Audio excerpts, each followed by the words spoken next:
ஒரு சாதாரண கிளப், ஆனால் அதன் உறுப்பினர்கள் ஒவ்வொருவரும் ஒரு மர்மத்தை மறைத்து வைத்திருக்கிறார்கள். ஒரு எதிர்பாராத சம்பவம் பல வருடங்களாக மறைத்திருந்த ரகசியத்தை வெளிவரத் தொடங்குகிறது. த கிளமெடி கிளப் மர்மம், அதிர்ச்சி, திருப்பங்கள் நிறைந்த கதை. இந்த கதையை முழுமையாக தெரிந்து கொள்ள வீடியோவை தொடர்ந்து பாருங்கள். மேக் லெஃப்யூருக்கு 11 வயது. அவளுடைய தாய் கிறிஸ்மஸ் ஈவ் அன்று வீட்டை விட்டு சென்று விட்டதாக அவளிடம் சொல்லப்படுகிறது. அதன் பிறகு மேக் ஒரு ஆர்ஃபனேஜில் வளர்கிறாள். அங்கே அவள் அடாப்டபிள் என்று கருதப்படும் பெரிய பெண் குழந்தைகளில் ஒருத்தி. அவளுக்கு ஒரு விஷயம் நன்றாக தெரியும்: யாரையும் முழுமையாக நம்பக்கூடாது.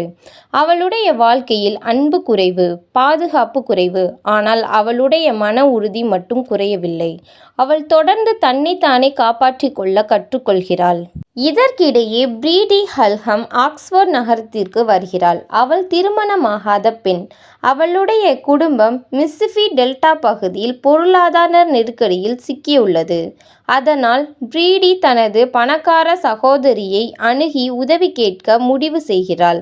அவளுடைய சகோதரியின் வாழ்க்கை வெளியில் இருந்து பார்த்தால் மிகவும் அழகாக தெரியும்: பெரிய வீடு, பணம், சமூகத்தில் மரியாதை.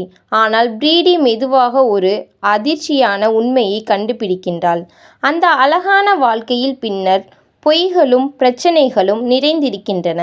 ஒரு நாள் ப்ரீடியின் வாழ்க்கையில் சார்லி என்ற பெண் தோன்றுகின்றாள். சார்லி மிகவும் மோசமான சூழ்நிலையில் இருக்கின்றாள். அவளிடம் பணம் இல்லை, அவளுக்கு சமூக ஆதரவு இல்லை. அவள் வாழ்க்கையில் பல கதவுகள் மூடப்பட்டு விட்டன. ஆனால் அவளுக்கு ஒரு மிகப்பெரிய காரணம் இருக்கிறது: அவள் தன் மகள் மெக்கை மீண்டும் பார்க்க வேண்டும். ப்ரீடிக்கு மெதுவாக உண்மை தெரிய வருகிறது: மெக் தாய் சார்லி தான். ஆனால் சார்லி மெக்கை கைவிட்டு சென்றவள் அல்ல. அவளுடைய வாழ்க்கையில் நடந்த கொடூரமான சம்பவங்கள் தான் அவளை மகளிடம் இருந்து பிரித்தன. இங்கேதான் கதையின் மிக முக்கியமான ரகசியம் வெளிவரத் தொடங்குகிறது. சார்லி ஒரு காலத்தில் அதிகாரிகளால் மென்டலி டிஃபிஷியன்ட் என்ற முத்திரை குத்தப்பட்டு எலிவெல்ஸில் உள்ள ஸ்டேட் இன்ஸ்டிடியூஷனுக்கு அனுப்பப்பட்டிருந்தாள். அவள் அங்கே பல ஆண்டுகளை கழித்தாள். மேலும் அந்த காலத்தில் கட்டாயமாக ஸ்டெரிலைசேஷன் முறைக்கு அவள் பலியானாள். அவள் வெளியே வந்ததும் முதலில் செய்தது என்ன தெரியுமா? மெக்கை தேடி சென்றது. ஆனால் அவள் ஆர்ஃபனேஜுக்கு சென்றபோது மெக் அங்கிருந்து வேறு இடத்திற்கு மாற்றப்பட்டிருந்தாள். சார்லி தனது மகளை சில நாட்கள் தவற விட்டிருந்தாள். அவள் பல ஆண்டுகளாக மெக்கை கைவிட்டு விட்டாள் என்று மெக் நம்பிக்கொண்டிருந்தாள். ஆனால் உண்மை அதைவிட வேதனையானது. மெக் இருக்கும் ஆர்ஃபனேஜை கார்னெட் பிட்மன் என்ற பெண் கடுமையாக கட்டுப்படுத்துகின்றாள். வெளியில் இருந்து பார்த்தால் அது குழந்தைகளுக்கு உதவும் சேரிட்டபிள் இன்ஸ்டிடியூட். ஆனால் உள்ளே நிலைமை வேறு. குழந்தைகளுக்கு உண்மையான அன்பும் பாதுகாப்பும் கிடைப்பதில்லை. கார்னெட் தனது அதிகாரத்தை பயன்படுத்தி குழந்தைகளின் வாழ்க்கையை கட்டுப்படுத்துகின்றாள். மெக் வாழ்க்கையும் அவளுடைய கட்டுப்பாட்டில் இருக்கின்றது. ப்ரீடி இதை கவனிக்க தொடங்குகிறாள். அவள் முதலில் மெக்குக்கு உதவ முயற்சி செய்கின்றாள். அப்போதுதான் சார்லியின் உண்மையான கதை அவளுக்கு முழுமையாக தெரிய வருகிறது. சார்லிக்கும் ப்ரீடிக்கும் பணம் தேவை. ஒருவருக்கு குடும்பத்தை காப்பாற்ற வேண்டும், மற்றொருவருக்கு தன் மகளை மீட்க வேண்டும். அப்போது சார்லி ஒரு துணிச்சலான திட்டத்தை முன்வைக்கின்றாள். அவர்கள் ஒரு என்டர்டைன்மெண்ட் கிளப் தொடங்க முடிவு செய்கிறார்கள். அதன் பெயர் த கிளமெடி கிளப். அந்த கிளப் மூலம் பணம் சம்பாதித்து தங்கள் பிரச்சனைகளை தீர்க்க வேண்டும் என்பதுதான் திட்டம். ஆனால் அது சட்டத்திற்கும் சமூகத்தின் ஒழுக்க விதிகளுக்கும் இடையில் ஆபத்தான பாதையாக மாறுகிறது. ப்ரீடி அந்த கிளப்பின் வெளிப்புறத்தை ஒரு சாதாரணமான டான்ஸ் கிளப் போல நடத்த முயற்சி செய்கின்றாள். பெண்கள் அங்கே வேலை செய்கிறார்கள். இசை, நடனம், விருந்தினர்கள், பணம். ஆனால் அதன் பின்னால் இருக்கும் உண்மையான நோக்கம் மிகவும் பெரியது. ஒவ்வொரு பெண்ணும் தன்னுடைய வாழ்க்கையை மீண்டும் கட்டியெழுப்ப வேண்டும்.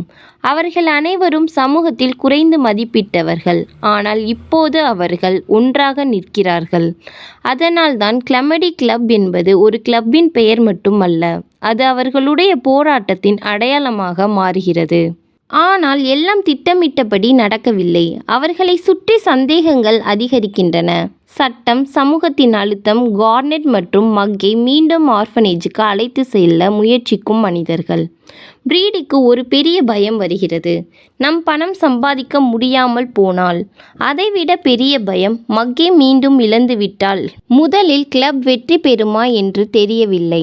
ஆனால் பின்னர் பணம் வரத் தொடங்கியது. அந்த பணம் பிரீடியின் குடும்பத்தை காப்பாற்றக்கூடிய அளவு வளர்கிறது. அதனால் பெண்களுக்கு நம்பிக்கை வருகிறது. அவர்கள் ஆரம்பித்தது ஒரு டிஸ்பரேட் பிளான். ஆனால் அது அவர்களுடைய வாழ்க்கையை மாற்றக்கூடிய வாய்ப்பாக மாறுகிறது. இதற்கிடையில் மெக்கின் நிலைமை மோசமாகிறது. கார்னெட் அவளை மீண்டும் ஆர்ஃபனேஜுக்கு அழைத்து செல்ல முயற்சி செய்கின்றாள். மெக்கை பாதுகாக்க வேண்டியவர்கள் கூட சில நேரங்களில் அவளுடைய எதிர்காலத்தை தீர்மானிக்க முடியாமல் திணறுகிறார்கள். பிரீடி இதை அறிந்ததும் உடனடியாக நடவடிக்கை எடுக்கின்றாள். அப்போது அவளுக்கு இன்னொரு அதிர்ச்சி கிடைக்கிறது. மெக்கின் பயாலஜிக்கல் ஃபாதர் யார் என்பதற்கான உண்மை வெளிவருகிறது. அவர் டாக்டர் வெண்டி பெட்மன், அதுவும் கார்னெட்டின் கணவன். வெண்டி பல ஆண்டுகளாக மெக் தனது மகள் என்பதை அறிந்திருந்தார். ஆனால் இந்த உண்மை வெளிப்படையாக சொல்லவில்லை. இதனால்தான் மெக் இத்தனை ஆண்டுகளாக ஆர்ஃபனேஜில் இருந்தாள். கார்னெட்டுக்கு இந்த குடும்ப ரகசியம் பற்றி ஏதும் தெரியாது.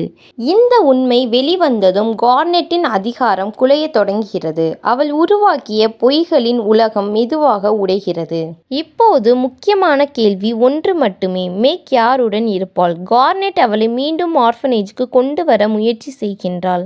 பிரீடே அதை தடுக்க ஓடுகின்றாள். அப்போது பிரான்சிஸ் உண்மையை வெளிப்படையாக சொல்லிவிடுகின்றாள். மெக் உண்மையான தந்தை யார் என்பது வெளியில் தெரிகிறது.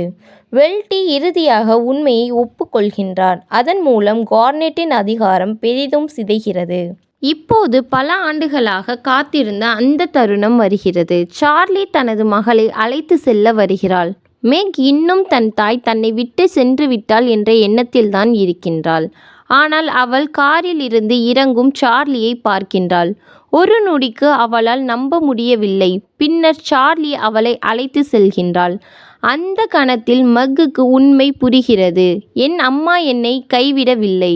அவளை தாயிடம் இருந்து பிரித்தது அவளுடைய தாயின் விருப்பம் இல்லை. அந்த காலத்தில் கொடூரமான சமூக அமைப்பும் அதிகாரமும். பல வருடங்களாக மனதில் இருந்த தவறான நம்பிக்கை அங்கே உடைந்து போகிறது. த கிளமெடி கிளப் முடிவில் ஒவ்வொரு பெண்ணும் தங்களுடைய வாழ்க்கைக்கு புதிய பாதையை தேர்வு செய்கிறார்கள். பிரீடி தனது குடும்பத்தை காப்பாற்றும் அளவு பணம் பெறுகின்றாள். அவளுடைய வாழ்க்கையிலும் புதிய நம்பிக்கை வருகிறது. கிளப்பில் இருந்த மற்ற பெண்களும் தங்களுக்கென புதிய வாழ்க்கையை தொடங்க முயற்சி செய்கிறார்கள். ஆனால் மிக முக்கியமான மாற்றம் மெக்கின் வாழ்க்கையில். அவள் இனி ஆர்ஃபனேஜில் இருக்கும் அடாப்டபிள் கேர்ள் அல்ல. அவள் தனது தாயுடன் இருக்கின்றாள். அவளுடைய கடந்த காலத்தை பற்றி அவளிடம் சொல்லப்பட்ட பொய்கள் அனைத்தும் வெளிச்சத்துக்கு வந்துவிட்டன.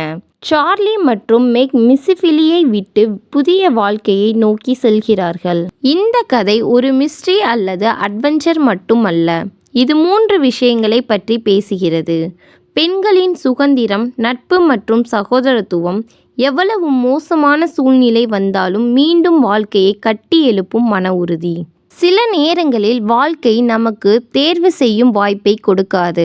ஆனால் நம்மிடம் இருக்கும் ஒரே வாய்ப்பை வைத்து ஒரு புதிய வாழ்க்கையை உருவாக்க முடியும். மெக் தனது தாயை மீண்டும் கண்டுபிடித்தாள். பிரீடி தனது குடும்பத்தை காப்பாற்ற போராடினாள். சார்லி தன் மகளை மீண்டும் பெற்றாள். அவர்களின் வாழ்க்கையில் நடந்த கிளமெடி அவர்களுடைய புதிய தொடக்கமாக மாறியது. இதுதான் த கிளமெடி கிளப். இதை போன்ற சுவாரஸ்யமான புத்தக கதைகளை தமிழில் கேட்க எங்கள் சேனலை சப்ஸ்கிரைப் செய்யுங்கள். லைக், ஷேர் செய்து பெல் ஐகானை கிளிக் செய்யுங்கள். மீண்டும் சந்திப்போம் நல்ல கதையோடு.